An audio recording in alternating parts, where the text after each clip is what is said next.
Hi guys, कैसे हैं आप सब। गाइस, आज की जो वीडियो है इस वीडियो में हम बात करने वाले हैं। देखिए, अगर आपको इलेक्ट्रिक शॉक लग जाता है यानी कि करंट लग जाता है तो उस टाइम पे आपने क्या करना चाहिए, यानी कि क्या आपने फर्स्ट एड ट्रीटमेंट करना चाहिए, उसके बारे में हम बात करने वाले हैं और कौन सी मेडिकेशंस आपने लेनी चाहिए। तो वीडियो काफ़ी नॉलेजेबल है और इंटरेस्टिंग है, तो आपने लास्ट तक ज़रूर देखना है। देखिए, अगर हमें कभी भी इलेक्ट्रिक शॉक लगता है तो उसका एक रीज़न हो सकता है, यानी कि इलेक्ट्रिक। बहुत सारे हमारे इलेक्ट्रिक इंस्ट्रूमेंट हमारे घर में होते हैं, मशीनरी वगैरह भी होती हैं, तो उनसे भी हमें इलेक्ट्रिक शॉक लग जाता है। वरना डायरेक्टली, यानी कि जैसे पावर आती है तो डायरेक्टली भी हमको इलेक्ट्रिक शॉक लग सकता है। तो देखिए, सबसे पहले हम समझते हैं कि इलेक्ट्रिक शॉक हमारी बॉडी में करता क्या है। देखिए, इसका काम क्या होता है ना, ये इलेक्ट्रिक शॉक जो है मतलब सबसे पहले तो गुड कंडक्टर ढूंढेगा, यानी कि जिसमें ये आसानी से बह सके। तो हमारी बॉडी में पानी होता है, जो कि पानी जो हमारी इलेक्ट्रिक है यानी कि करंट है, उसका एक गुड कंडक्टर होता है। तो इसकी वजह से हमारी बॉडी में भी आसानी से कंडक्ट हो सकता है, यानी कि कंडक्टिविटी हमारी बॉडी में इलेक्ट्रिक की हो सकती है। तो देखिए, होता क्या है, जब भी हमारी बॉडी में इलेक्ट्रिक शॉक लगता है तो ये जो नर्वस सिस्टम होता है ये सबसे ज़्यादा उसको अफेक्ट करता है, और हमारी जो मसल्स है वो कॉन्ट्रैक्ट होने लगती हैं, और जो टिश्यू वगैरह हैं इंटरनल और एक्सटर्नल वो बर्न हो जाते हैं, और जो ऑर्गन्स हैं वो भी डैमेज हो जाते हैं। तो ये जो है इलेक्ट्रिक शॉक लगने पे हमें होता है। और इसके अलावा देखिए, जो है हमें सांस लेने में परेशानी होने लगती है, और जो हमारा हार्ट है वो ठीक तरह से काम नहीं करता है, यानी कि जो पल्स रेट है और हार्ट रेट है वो भी कम हो जाती हैं, है ना। और इसके अलावा देखिए, हम बात करते हैं कि उस टाइम पे हमें क्या करना चाहिए। देखिए, ये कुछ पॉइंट्स हैं जो आपने ध्यान रखने चाहिए। वैसे तो ये आपने मालूम ही होंगे, लेकिन उस टाइम पे ना हम थोड़े मतलब घबरा जाते हैं, हड़बड़ाहट सी हो जाती है, तो ये ध्यान भी नहीं रहते हैं। देखिए, सबसे पहले तो यही है कि आपने जहाँ से भी पावर आ रही है, इलेक्ट्रिक जहाँ से आ रही है, सबसे पहले आपने वहाँ से पावर ऑफ कर देनी है ना। इसके अलावा देखिए, जो भी है इंसान जिसने जिसको बिजली ने पकड़ रखा है, तो आप उसको डायरेक्टली ना छुएं। कभी कभी घबरा जाते हैं ना, जैसे कोई हमारा बंदा कोई पकड़ लिया जाता है बिजली के द्वारा, तो हम डायरेक्टली उसको छूते हैं। तो ऐसा भी नहीं करना है, और हमेशा ध्यान रखना है कि आप चप्पल वगैरह पहने हों और पानी वगैरह के कांटेक्ट में ना हो, और अगर आप जो वायर वगैरह है उसको भी हटा रहे हैं तो वो लोहे की कोई चीज़ ना हो, है ना। लकड़ी से आपने हटाना है, वो भी सूखी लकड़ी से। और ये जो सारे पॉइंट्स हैं ये आपने मालूम तो पहले से ही होंगे, तो आपने ध्यान ज़रूर रखना है। उस टाइम पे थोड़े हम घबरा जाते हैं तो ये हमें ध्यान नहीं रहता है, तो ये आपने ध्यान रखना है। इसके अलावा देखिए, जो मोस्ट इंपॉर्टेंट पार्ट आता है वो ये आता है कि आपने फर्स्ट एड ट्रीटमेंट क्या देना चाहिए।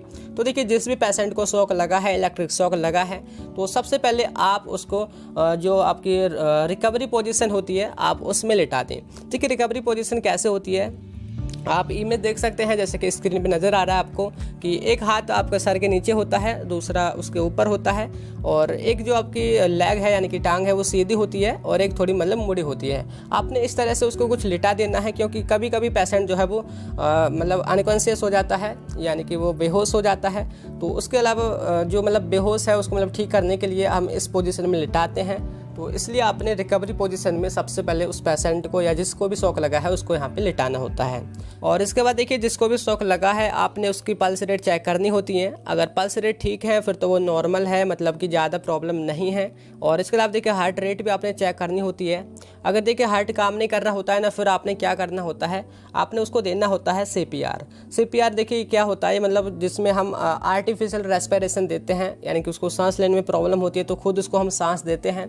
तो होता क्या है, जैसे कि आप देख ही सकते हैं इमेज में, तो इस तरह से हम उसको सांस देते हैं, यानी कि खुद अपने मुंह से उसको सांस दी जाती है, और उसकी जो चेस्ट होती है उसको दबाया जाता है ना। 1-2 सेकंड के अंदर कि उसको होश आ भी जाता है, तो उसको हम दबाते हैं, जिससे जो उसका हार्ट है वो दोबारा से काम करना स्टार्ट कर दे और दोबारा से वीट होने लग जाए। तो इसी वजह से हम इसको CPR देते हैं। तो अगर ऐसी कंडीशन हो, अगर ठीक तरह से हार्ट काम नहीं कर रहा हो, सांस लेने में प्रॉब्लम हो रही हो, तो आप CPR ज़रूर दें। और इसके अलावा देखिए, अगर आपको थोड़ा सा भी करंट लगा है, थोड़ा सा भी शॉक लगा है, तो आप डॉक्टर से ज़रूर सलाह लें, उससे कंसल्ट करें, क्योंकि अगर थोड़ा सा भी लगा है ना तो इंटरनल वो जो हमारे ऑर्गन्स होते हैं वो डैमेज भी हो जाते हैं और हमें पता भी नहीं होता है। तो आप डॉक्टर के पास ज़रूर जाएँ। और वैसे भी अगर आपको देखिए बाहर से बर्निंग हो गई है, अगर आपका जो बॉडी है वो जल गया है, तो आप उसको घाव वगैरह को साफ कर लें, उसकी ड्रेसिंग करें, और उस पर आप एंटीसेप्टिक बेटाडीन वगैरह जो क्रीम होती हैं उनको लगाएं, और जो ब्लड वगैरह है आप उसको भी साफ कर लें। तो ये आपने करना होता है, यानी कि फर्स्ट एड ट्रीटमेंट में। इसके बाद देखिए, जो मेडिकेशन दी जाती हैं वो कौन कौन सी हैं आप उसको भी सुन लीजिए। देखिए, वैसे तो जब भी आपको शॉक लग जाता है तो आपने सबसे पहले डॉक्टर के पास ही जाना चाहिए, फर्स्ट एड ट्रीटमेंट करने के बाद जितना आपसे हो सके। और देखिए उसके बाद डॉक्टर करता क्या है, कुछ मेडिसिन देता है जैसे कि पेन किलर हैं, स्टेरॉइड्स हैं और आपकी एंटीसेप्टिक क्रीम वगैरह है, तो ये इनको देता है। और वो डिपेंड करता है कि आपको वोल्टेज उस टाइम पे कितना था, मतलब कितना शॉक लगा है, कितने टाइम तक लगा है, यानी कि आपका जो बर्निंग वगैरह कितनी हुई है। इसके अलावा आपकी पहली हेल्थ कैसी थी, यानी कि आपको कोई डायबिटीज़ वगैरह नहीं थी या फिर कुछ और प्रॉब्लम नहीं थी, उस पर भी डिपेंड करता है। इसके अलावा उस टाइम पे आपकी कंडीशन कैसी है, मतलब कि आपको वॉमिटिंग वगैरह तो नहीं हो रही है या फिर आपको मतलब कोई अदर प्रॉब्लम तो नहीं हो रही है, तो वो उस पर भी डिपेंड करता है। उसको देख करके ट्रीटमेंट करता है डॉक्टर। इसके अलावा देखिए जो बात करते हैं कि कौन सी मेडिसिन है, वो वही मैंने बता दी, यानी पेन किलर वगैरह, आपको पेन वगैरह होता है बॉडी में तो उसके लिए पेन किलर देता है। एंटीसेप्टिक आपके कुछ क्रीम वगैरह दी जाती हैं बॉडी के लिए। और इसके अलावा देखिए स्टेरॉइड दिए जाते हैं, क्योंकि स्वेलिंग वगैरह भी हमारी बॉडी में हो जाती है तो उसके लिए स्टेरॉइड भी दिए जाते हैं। तो ये इस तरह से कुछ हमारा मतलब इस इलेक्ट्रिक शॉक का ट्रीटमेंट होता है।